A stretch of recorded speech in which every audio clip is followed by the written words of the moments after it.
தாய் என்கிறது தேவன் நம்ம கொடுத்த ஒரு பெரிய ஆசீர்வாதம் இல்லை. இவங்க தான் எனக்கு அம்மாவாக இருக்குன்னு யாராவது டிசைட் பண்ண முடியுமா? பண்ண முடியாது.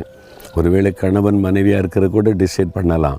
தாயாக இருக்கிறதுக்கு நம்ம டிசைட் பண்ண முடியாது. அது தேவன் தான் டிசைட் பண்ணி நமக்கு ஒரு தாயை தருகிறார். அவங்க நம்ம மேலே எவ்வளோ ஒரு அன்பு வச்சுருக்கிறாங்கல்ல.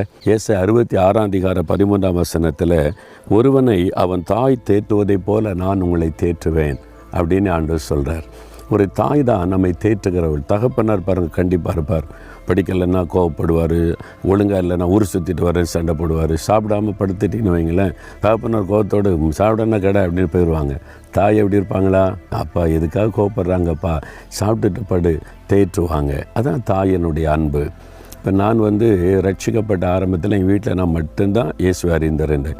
என்னை சுற்றில எல்லோரும் இந்துக்கள் தான், சொந்தங்கள், உறவினர்கள், நண்பர்கள் எல்லாமே.